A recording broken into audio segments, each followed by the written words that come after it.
That's why I said we need a goddamn Nigerian attorney so we can get our 40 acres in the mule with them. Exactly. For those who just tuned in, I got a live chat room, Freez. For those who just tuned in, this is comedian, actor, writer, Freez Luv, entertainer extraordinaire. We just talk about life. But you from LA. Talk to me about LA back in the day and how it helped mold you. LA, man, is, man, I tell you, this motherfucker is beautiful. I love Los Angeles, man. I really do.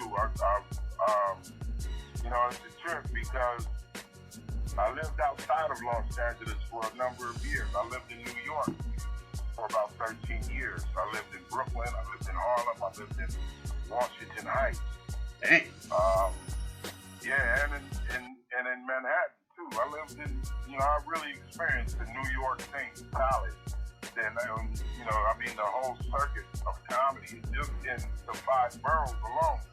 And then you throw in D.C., you throw in Philly, you throw in Delaware, and you go up the other way, you throw in Connecticut, you throw in, you know, Providence, you throw in Chicopee, you throw in Boston, you know, all of that was a real hustle and a real grind and a real circuit. And I was blessed enough to learn and grind on that circuit. Shout out to comedians Freddie Riggs, comedians A.G. White, comedians Talent. Who else, man? Yo, my man.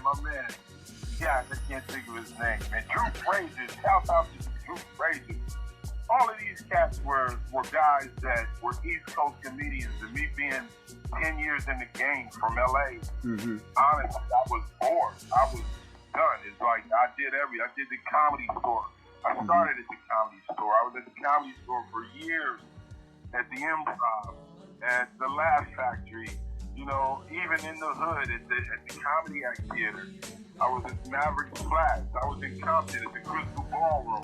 I was in, man, I did everything in LA. I was doing the casino, the Hollywood Park Casino with Cat Williams. Doing that for years. I mean, just really grinding with all of these cats. And honestly, it wasn't challenging to me because, yeah, I'm from Los Angeles. I grew up in LA. At that time, LA was the flavor of the month, the season.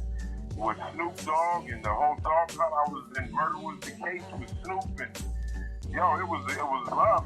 But for me, it was like, I'm a comedian, man. That's what I joined this shit for. This is why I got out the Army in '87. It was like, I'm gonna do this comedy. When I started in '92, it was like, the feeling I got was, I'm gonna do this till I hit the dirt. And I can see this is a craft, and it's a craft that you have to learn. You know? And there is no, you know, people write books, people give classes, all of that helps. But the real deal about stand-up is this is a face-first job, goddammit. You gotta take the L, because you learn from the L. You know, and the stuff you learn is vital for you. If you don't learn it, and you don't take the L, you don't remember it. You gotta remember it when it counts. So that's why you take the L. You gotta create masterpieces and watch them get stole right in front of your face. Wow. You know? And you can't flip out over that. You can't let that stop you. You can't become bitter over that. You know? I mean, that's just part of the hustle. And that took, you know, that was something that was rough to learn, you know? I'm sure. I hate comedy from the hip hop world. Oh. You know, I was a battle MC, a MC, a spitter, and for someone just to take a rhyme was just unheard of in my era. Like, what? Right. So here I am in comedy, and I'm creating masterpiece jokes, and then I'm seeing dudes steal them. Like, what? Motherfucker, you can't, like, hey, man, this is the game.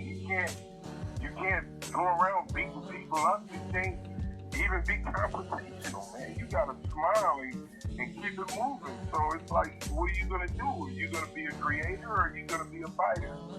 And I decided a long time ago, I'm gonna be a creator, man. So that being the case, it doesn't matter what they steal. I've never hung up on it because they'll never be able to tell it from like me, right, or from a perspective. And that's what you have to focus on as an artist. And, you know, it's difficult in this business because you have to understand it's about making money too.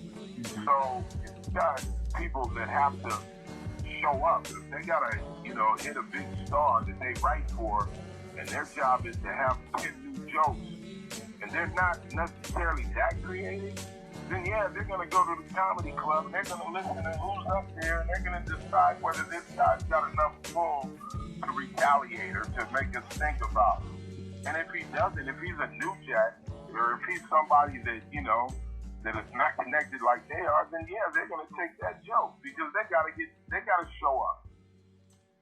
You know, so it's business. It is what it is. But it just made me more creative. It just made me have so much that I don't care what you take, man. By the time you taking that, I'm on a whole nother stage, and it's hot. It's what they talking about now. So you got the old shit. Damn, that's horrible, man. You know, you know, occasionally I hear Corey speak about it, and I've seen other comedians talk about it. You know, as fans, we never assume that people are taking other people's jokes. And, you know, and it makes me wonder how many times have I heard somebody, even just, you know, a big star or a name brand guy, tell a Freez Luv joke, or tell a Corey Holcomb joke, or tell a comedian that is not as popular or mainstream, I should say, as him. You know, now I'm looking at all these jokes. You know, it forces me to look at somebody and go, I'm analyzing your joke. Like, are you really that guy, or is this something that you've taken from someone?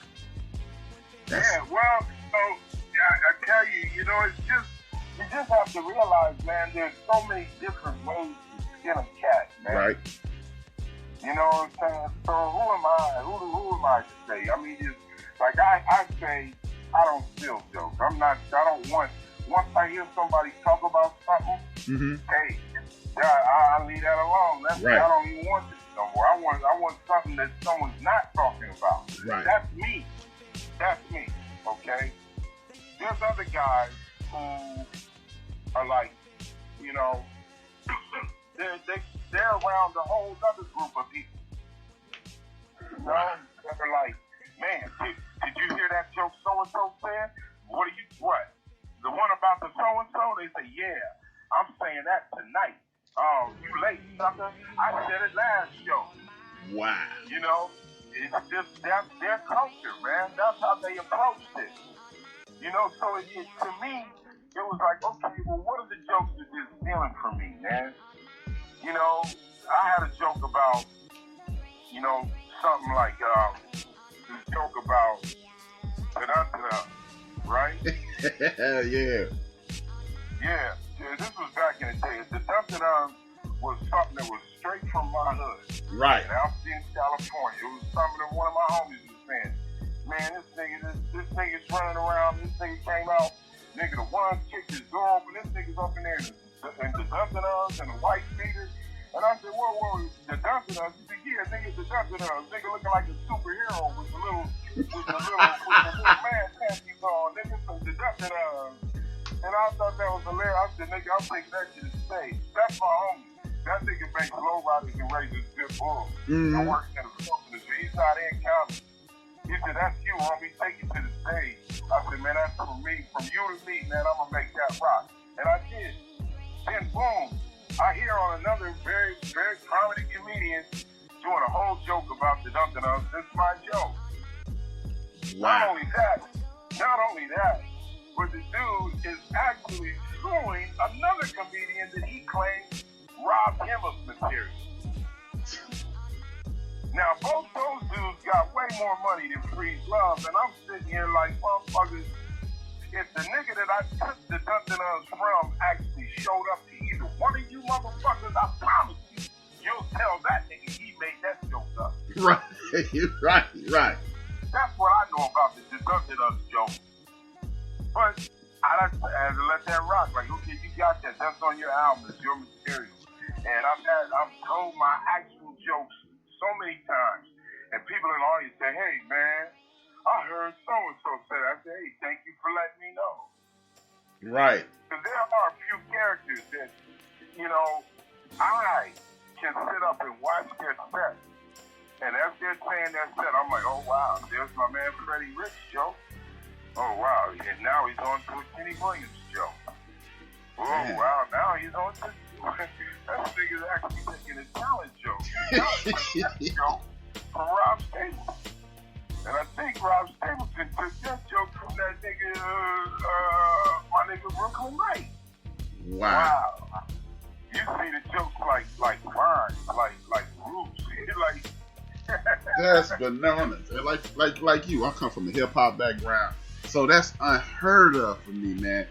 You like, okay, you said that was dope. I gotta go. If you telling something, you talking about X, Y, Z, I gotta go straight to LMNOP or ABC. I cannot even be a X, Y, or Z. So that's bananas, man. Yo, it's crazy, man. But you know, hey, but see, a lot of here's some stuff, you know, that I learned by living in New York. My man Biggie Small, Notorious B.I.G., you know, God rest his soul. I knew his people, Little C, the Junior Mafia cats, Larceny and all of them cats. I moved to that neighborhood. Okay. With my homie Henny Lowe, who was Biggie's big homie. You know, and I learned New York from that neighborhood first, from the Brooklyn perspective, from the Brooklyn going out. My first, you know, few years was right there in that hood. And one thing that they told me that really blew my mind, he said, well, you know, Freez, Big was slow, but you know, Big, you know, he said, you know who Big got his flow from, right? I'm like, who? He says, man, I gave Big a whole bunch of West Coast shit, man. Like, yo, Big, you need to get, you sound like all the other New York cats, because we from here, it's all good. But up your game, these New York, these West Coast dudes, see some of these flows, you flip your East Coast shit to some of these flows, it might help you. He said, listen to King T. Yes, sir. Listen to Notorious B.I.G.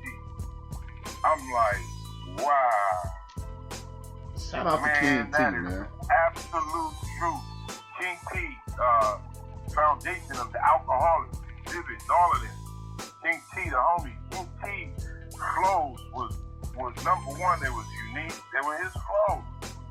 And it's dope. And Big, you know, that inspired him. He leaned with that and rode with that on some whole other shit. So that's hip hop, you know. Yeah, so I see that in comedy, but it's just a little bit, it's harder because you don't see niggas, you say, wow, this guy's you know, it's cool, but on another side, it's just heartening because it's like, yo, man, I see a lot of guys act like Bernie Mac, but who was Bernie Mac acting like? Robin Harris. Okay, well. But you know what? Yo, Bernie Mac, let me tell you something about that. You go to South Side Chicago, Freeze, you bumping into Bernie Mac on every corner. Right. Everybody in Chicago got an uncle that act just like Bernie Mac. No, Robin Harris is funny because, you know, Robin Harris didn't, shame on me, because Robin Harris, Robin Harris was the core of inspiration for me to do comedy. Wow. Talk to me about that, man. All right. First off, like I told you, I got out the Army in '87. The same year I got out of the Army, I got my first professional contract with Profile Records in New York City. I was in Los Angeles. I was in a group called Atmosphere World Power, AWP. We got signed for a 12-inch deal with Profile Records. And we were doing all these little promotional shows. We did one show, and the show, after our promotional hip-hop show, they came out with a comedy show. Okay? There's this dude, this fat black dude, says, you motherfuckers singing, and we got a whole motherfucking comedy show. You rapping motherfuckers, fuck up out of here. And he's like, yo, nigga, who's this nigga? And he said, yeah, there's a comedy show, stick around and see. He's like, okay, yeah, whatever. Sure enough, people started coming in. They started filling up this little theater. This was in Hollywood. And a little off-the-wall, you know, raggy little off-the-wall theater in Hollywood. And it was at night, on Saturday night, and it filled up. And then Robin Harris We didn't know. I didn't know this was Robert.